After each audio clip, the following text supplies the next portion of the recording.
Hello, everybody. Welcome back to the Young Fan Podcast. Hope you're well, hope you're healthy, and welcome to the match reaction for Oxford United. Unfortunately, it ends in defeat for the Yellows as they lose 3-2 to Bolton Wanderers. Going to be breaking the game down from a tactical perspective, but also giving my thoughts on the game as well, of course, from an Oxford perspective as well. But don't worry, Bolton fans, we'll be hearing from you in the live chat as well, and Oxford fans in the live chat. The beauty of doing this live, of course, I can hear from you to get your thoughts in the live chat. It's been a while, I feel like, we've done a live episode, so please give me your thoughts in the live chat. I want to hear from you. That's what I love about doing these episodes. So please let me know what you've got to say. We've already got some people coming in and giving their thoughts. I cannot wait to get straight into it. David Jones has great victory today. 8 points off the playoffs. Game in hand at Burton on Tuesday. Come on, Bolton.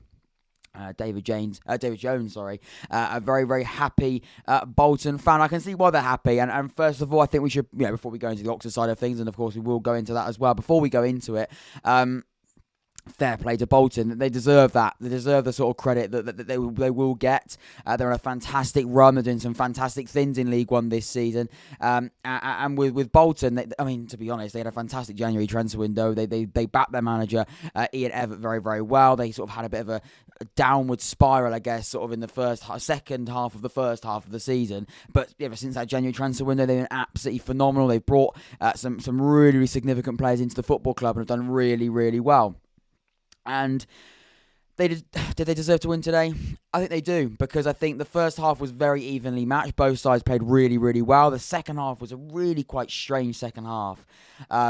It was one of those second halves where nothing really happened, but you felt like the game was always going to have one more chance, or a chance, should I say, in that second half, and whoever got it needed to take it. And it fell to Bolton, and they got that, and then they scored it. And from an Oxford perspective, it was sloppy. I thought we could have done much better with that last goal. But again, I want to come on to the goals individually, because I think that all of them can be tactically broken down quite interestingly. Unlucky from a Bolton fan, was a very, very close game. It was close, mate. It was close, and it's one of those where the first half had everything. And I did almost think at half-time the second half was going to have to calm down, because from a managerial point of view, a 2-2 game like that is not really what you want to see. Although it's fantastic from a fan perspective, from a manager perspective, it's a little bit all over the shop. And in the second half, you want to calm the game down. If you could really have it your own way, a manager would like to have his team dominate the game, be comfortable in the game, and then go and win the game. Bolton did go on and win the game. Did they dominate the second half? Probably not. It was very, very sort of even in that second half, but not even in the sense that we both really had moments in that second half. It was quite sloppy from both sides. A lot of misplaced passes in that second half, and either sides really struggled to get any sort of momentum and rhythm in that second half. Whereas in the first half, lots of chances, some fantastic goals, and again, there were some phenomenal goals from all the sides this afternoon, and that's what's really quite interesting about it. I do obviously want to talk about it from how do Oxford fans feel? Where do we go from this? Because obviously on Tuesday we lost to Accrington. We now lose 3-2 today. We slip outside the playoffs. All of that together, it's disappointing. And I think the most important thing is we can, tactically break a game down until the cows come home. But ultimately, how do you feel as a fan? How do you assess the situation? Not just today, but the previous games as well. How do you assess it? Well, of course, we came into Tuesday on the back of an amazing 3-2 win against Sheffield Wednesday and another amazing 3-2 win against Portsmouth. So, and you're not going to win 3-2. You're not going to have these unbelievable games and beat some of the biggest sides in the league every single week. It's unrealistic. It's not going to happen. We would have wanted to get something from the game. I think we probably deserved to get maybe something from it. Did Bolton deserve to win it in the end? Yes, they did. But I think in hindsight, and although that's a wonderful thing, I'm a little bit disappointed from an Oxford perspective that we couldn't get something from it, or we could get more from it. And that's sort of where my issue is, and that's where my frustration comes from. We could have done much better, and some silly, sloppy moments in the game from Oxford have cost us the 3 points today, and Bolton will be coming away from that very, very happy. They've done the double over us this season, and they're going to be really, really happy about it. And so they should, because like I said, like David Jones said right at the start of the stream, you're 11 points off the playoffs now. You're doing very, very well, and you're climbing up that league table really, really quickly. And that's just down to you looking very, very organised. Are you the best side we've seen come to the Kassam this season? Are you the best team I've watched this season in League One? No, you're not. I don't think you'll take offence to that, and I hope you don't. But ultimately, you won the game today. You were very well organised, and you've got fantastic individual quality. Like I said, you're not the best team we've watched this season, but teams that have been better than Oxford have got strange results against this season. Have lost to us. Teams that have played worse than us or aren't good enough or aren't as good as Oxford have beaten us. And that's League One for you. The roller coaster of League One is phenomenal and absolutely fascinating. Ultimately, yes, Bolton were very good today. They were very well organised. They deserved to get the win. But I think Oxford will feel a little bit hard done by in the end of it, because I think we could have done much better with it. David Jones 100% definitely could have gone either way. I knew the last one would nick it. 100%. The chance in the game and the chance in the second half ultimately was going to nick the game. So yeah, you're right there, David. Very nervy game. Both sides didn't want to lose. It did feel like that, especially in that second half. You felt that 2-2, a little bit all over the shop first half, but ding dong encounter you'd say in the first half, and second half much calmed down. From a managerial perspective, like I've already said, that's not the game you'd have wanted. From a neutral, from a fan, whatever, you love those sort of games. But from a manager, you're thinking, let's calm this game down. Let's try and control the second half. No team really controlled the second half, but both looked like they were going to be sort of settling for a draw.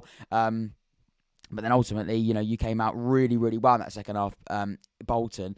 And I think when you really needed to, you turned on the heat. You got the most important goal. Obviously, won you the game. Matthew says, I bet Thogden's happy. Very disappointing. I'm sure he is. RG Manuel says, I feel like after our third goal, we became very, very shaky, trying to hold on a bit. It feels so good to see Bodin get the brace. It does indeed. Bodin deserved it today. And although we're going to talk about the negative side of it, as we already have done, we've lost the game. It's the big one.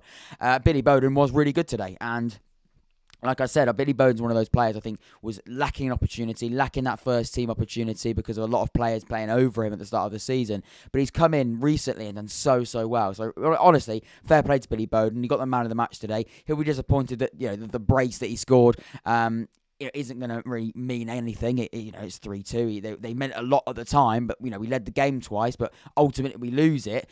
There's going to be frustration there. Now, ladies and gentlemen, please, can you hit that like button as well? We've got 4 likes, but we've got 11 people watching. Please, it's free and easy to hit that like button. If you're new as well, please hit that subscribe button. Lots of content coming to the channel. As it always is, but lots of content coming tomorrow. I'll be releasing, of course, my roundup for this weekend's actions. You don't want to miss that. Subscribe, because you'll never want to miss that episode of the podcast. There every single Sunday. That'll be the same tomorrow. But please hit that like button, hit that subscribe button. It's free and easy. It really would mean the world. It's free. Hit that thumbs up button. Fantastic stuff. David Jones says, we've played miles better than that, to be fair. Gave the ball away so much. Oxford unlucky, to be honest. I think for effort. I think for effort, a point apiece would have been fair. Probably. It probably would be fair, but you took your chance, and in the second half, when you really needed to take your chance, you did, and you won the game. So, yeah, I think you deserve it, ultimately, in the end, David. How do we feel? I feel frustrated, because I think, again, individual errors, I think, from Oxford have cost us today. And that's what really, really sort of does annoy me, because you should never in professional football, and they say it's a very, very cliche thing in football, you're the most vulnerable when you've just conceded, but it's a fantastic free kick for the first goal, and then we just switch off straight away, and that's so frustrating, because in professional football, in football really, it's a cliche saying, like I said, about being vulnerable when you've conceded, or being most vulnerable when you've just scored, and then you end up conceding, or a lot of times you can end up conceding, and we did today. It's so frustrating, because even in the second goal, it put in about 5 minutes in that as well. It was the first half was end to end, and it was a brilliant first half. And one thing we've got to take away from it as well, although it's difficult to take away from it, it's a brilliant game of football. It was an absolutely brilliant game of football. And Bolton are going to feel how we did when we beat Portsmouth 3-2, and how we did when we beat Sheffield Wednesday 3-2, and how we did when we went to Sheffield Wednesday and beat them 2-1, and that fantastic away victory. That's how they're going to feel. And, football as well, the football, I think, in the first half was always going to have to change in the second half. And it was never going to have to be replicated, because, like I said, the intensity of the first half was so high. The second half intensity and the rhythm of the game slowed down, a little bit off from both sides. But like I said, Bolton will come away thinking we needed to make sure we got something from the game. And both sides wanted to get something from the game. Oxford didn't in the end, but Bolton surely are going to come away from this thinking, did we get lucky? Probably not. And again, I'd be interested to see what Bolton fans, do you come away thinking you got lucky? I don't know. I think Oxford feel hard done by, but I don't know if necessarily that means we should have won the game. Maybe a point was fair. It's so difficult to judge. It's really quite difficult to judge. I just wanted to say, well played. Where did you see Oxford finishing at the end of the season? Very good question. I still fancy Oxford to come in the playoffs. I do. Excuse me. I do. I do think we'll finish in the playoffs still. I know it's a bold statement, but I think we're a good enough footballing side with good enough quality to still finish in that top 6. Like I said, we weren't at our best today. We've played much better this season, but I still fancy us. I still fancy us to go on and get in that top 6. And you've got to remember, Bolton came into this game in fantastic form, and they are in absolutely brilliant form. So it was always going to be really quite difficult. But it's really, really, really difficult to sort of judge this game. Other than I thought defensively, Oxford weren't great. And we've got to look at it from that perspective. We've got to look at it from that as well. I think we've conceded far too many goals. I think someone said 17 goals conceded in 9 games. That's not good enough. And I guess we are. And the argument to that, and there's lots of different arguments for it, but the big argument is there's sort of a lack of familiarity, try and get that word out, in that back 4. Or 5, because we tried a back 3, back 5, back 4 this season. So, and we've sort of lacked the continuity back there. So I guess there is that as an argument. But I'd also say as well, that is meant to be, that for me is our strongest back 4. That is what is known to be our strongest back 4. 7 at left back, 2 centre halves of McNally and Moore. And yeah, Long at right back. I said that. Long right back, 7 left back, Moore and McNally. That's our back 4. That's our strongest back 4. Is our strongest back 4 strong enough? I think that's the question we've got to sort of pose as well. Although we were they are good defenders, and again that they are probably, like I said, our strongest back 4. You can't be conceding 3 goals, and you can't be conceding 2 goals minimum a game. And for the last few weeks, we've conceded at least 2 goals. We haven't kept a clean sheet in a long, long time. Even when we beat Gillingham 7-2, we still conceded 2 goals. So we need to make sure that we do shore up defensively. So there will be defensive concern in the Oxford United camp, and I expect there to be some sort of big changes defensively. Going forward, we're not shy of scoring goals. We do play this attacking freedom, fluid, whatever you want to call it, creative, offensive style of play. We do it. We do that. We can counter-attack well. We can dominate the ball well. We can do all these different things. But defensively, we do need to shore up. And if we're talking about, we're seriously talking about a top 6 team that isn't just going to sit in the top 6 and lose a playoff final or playoff semi-final again, an actual top 6 team that finishes in the top 6, maybe speaks about automatic promotion, but I think we've got to be realistic at this point. Top 6 now is what we need to be focusing on. Get in there and be serious challenges when we get there. Because I think sometimes when you go for an entire season, we always talk about, we need to get in the top 6, we need to get in the playoffs, top 6, and you get into the top 6 and you go, oh, we're here now, and then you get there. You need to make sure you get them. Of course, we haven't got there yet, but let's make sure we get in that top 6, give us a chance of promotion, but we've got to make sure we are also good enough to be competitive in that top 6 as well, and then try and be more successful in the playoffs. That's what we've got to be good at as well, and you're going to have to be defensively solid if we're talking about not just getting into the top 6, like I said, but also being serious contenders when you do get into those playoff places. You've got to be defensively shored up, and at the moment we're not. We're not good enough defensively, in my opinion. And again today, earlier when I sort of going on a little bit of a tangent, when I talk about who comes out of the game better, do Bolton fans think they're lucky, or Oxford fans hard done by because they should have won the game or should have got something from it? The reason why it's so difficult to judge either way is because it was such a crazy game, but it should never have been that crazy, especially from Oxford. If we've been much better defensively, the blame should be going nowhere near Jack Stevens. I'm fed up of that. There's a weird agenda going around with the goalkeeper situation at Oxford United. I don't like it. It makes me feel a little bit upset, really, because I don't like it. It's not Jack Stevens' fault. Again, the goals today were not Jack Stevens' fault. The first goal came from straight down the channel on that right hand side, or the left hand side actually. Sam Long on the right side at right back, go down the left hand side. A ball in that channel there. I think it went for his legs and we score. The second goal comes again on the other side. Fossey, brilliant game for the Bolton man today as well. He scored a brilliant goal. And the third goal, of course, was a cross in the box. And again, that's not Jack Stevens' fault. The cross should have been stopped. Mark Sykes probably should have trapped back. So, again, he conceded 3 goals. I'm not trying to back Jack Stevens up more than I need to. But ultimately, let's not be short-minded here. Let's not try and sit here and forget about what's happened in previous seasons, like maybe mostly last season. He sort of came into it last season, and this season when he has played, when he wasn't ill, he's kept us in a lot of games. He's made some really crucial saves. Again, maybe he could have done better with a goal today. Maybe he could have been, maybe could have saved one of the goals. I don't know, but ultimately, I don't really like this weird sort of goalkeeper. I know we haven't had clean sheets, but it doesn't necessarily mean that the goalkeeper's not the only person responsible for those clean sheets. There's a back 4 in front of him, and there should be a defensive midfielder in front of him, if not 2, if you're playing a pivot in front of the 2 in front of the back 4.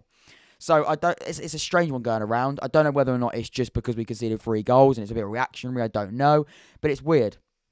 I reckon Plymouth will miss out looking at their last 7 games. Plymouth are struggling. CNR, they are struggling a little bit.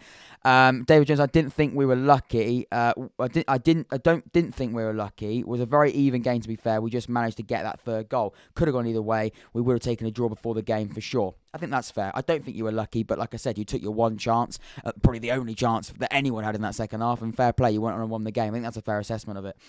Matthew Bell says, yeah, we really need to stop conceding so many. Our attack is fine, but it's the defence is killing us too many times this season, in my opinion. I think your opinion is very right, Matthew. I don't think you're very wrong there either. I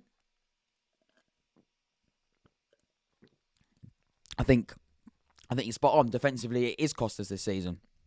Or in games this season. And that's going to happen something that Carl Robinson, and that comes down to coaching as well as the individual situations. It does come down to coaching.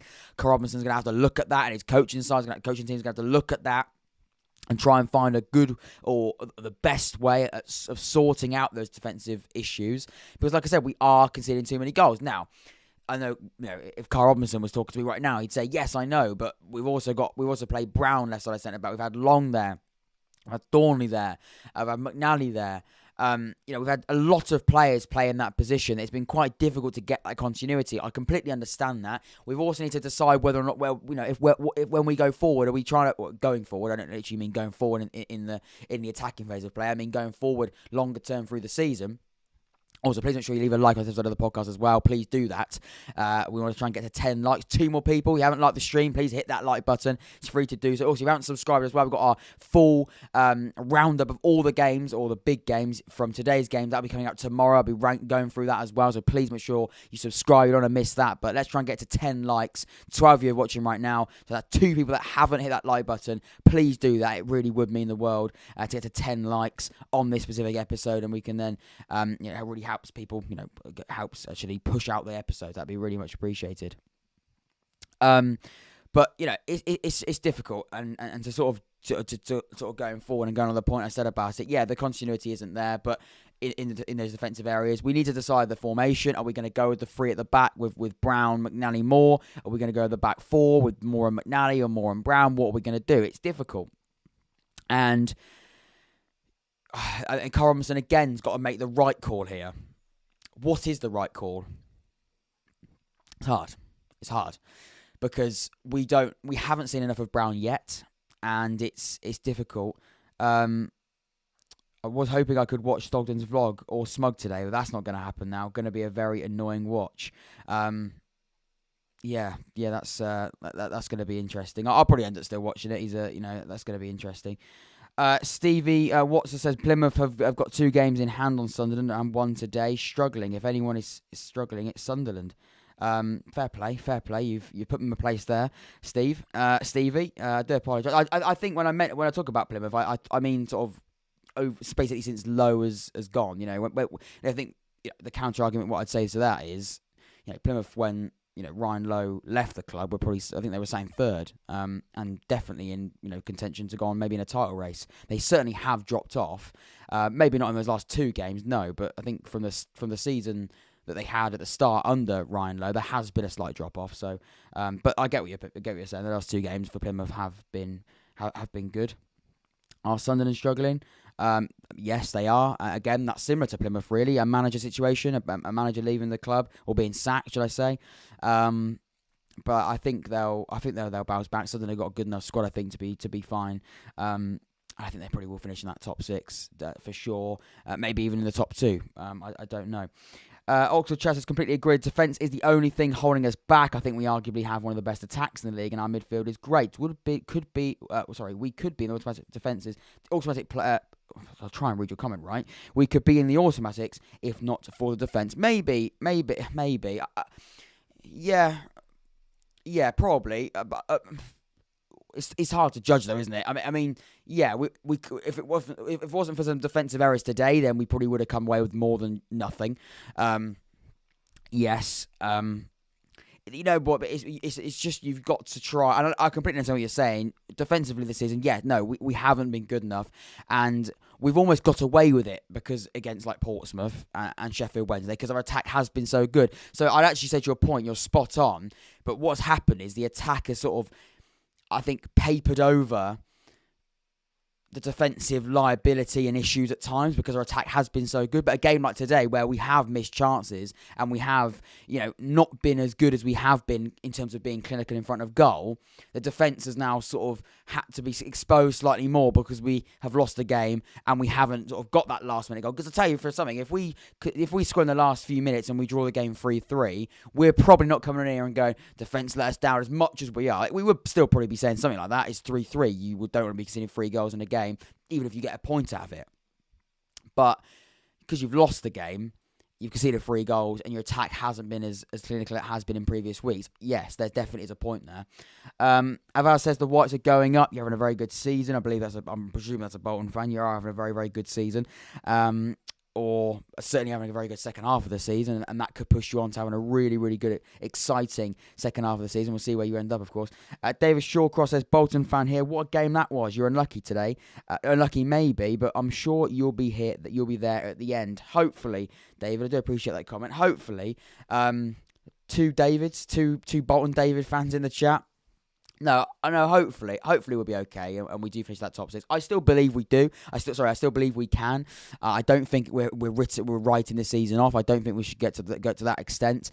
It's not panic stations. There's not a really serious level of concern just yet. There's concern in certain areas defensively. There is a concern there, but I don't think anything more than that should be concerning. I'll quickly switch over to this screen here. Hopefully you can still hear and see me. I believe you can. Let's go to this screen, and let's go over here. Is that gonna be right? Let's make sure you should see that screen. And we'll look at the stats as well. It doesn't give Jack Stevens a great rating, but I think that's slightly harsh. To be fair though, I mean. Yeah, it's interesting. Billy Bodin had a good game, as we already mentioned. He definitely deserved He definitely deserves some credit today. A lot of credit today. But again, like I said, it's not easy to. You can see when you score 2 goals. Normally, it's a fantastic achievement.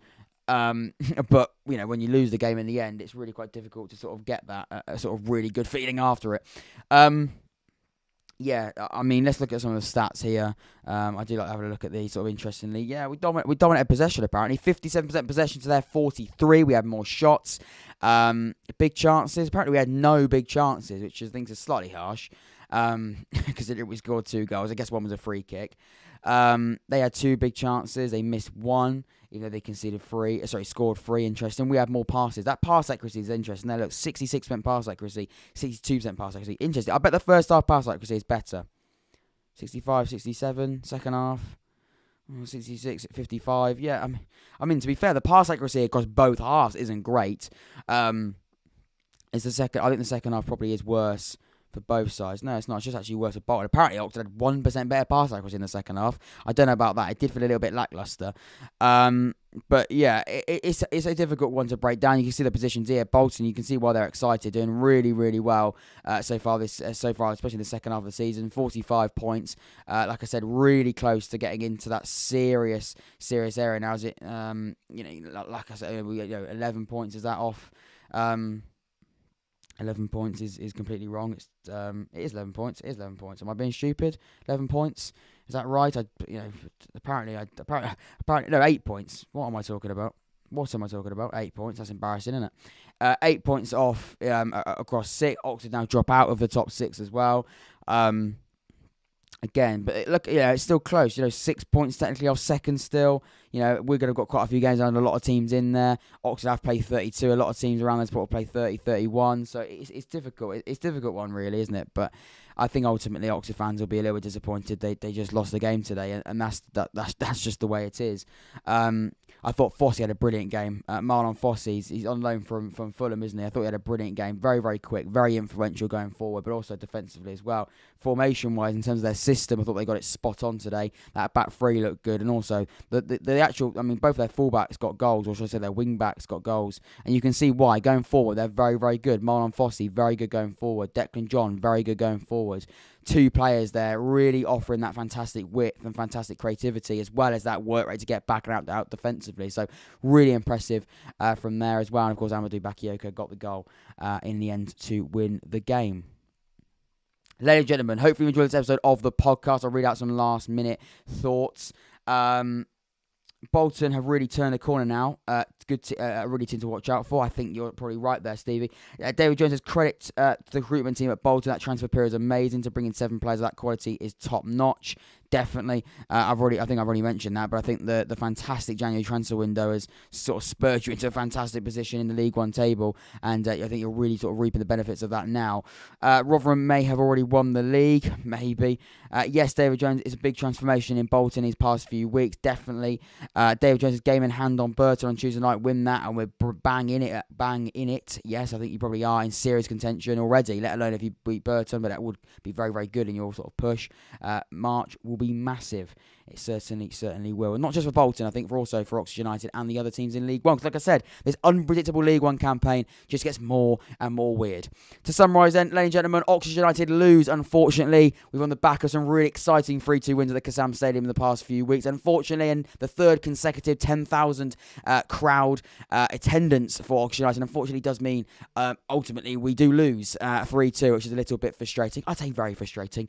But all we've got to do, as Crompton said, is dust ourselves down, get back to winning ways next Saturday. We've got a nice sort of week off now. Players can refresh both physically and mentally and kick on what will be a really, really exciting next game as we travel to the Valley to face Charlton. It doesn't get much easier for Oxford United.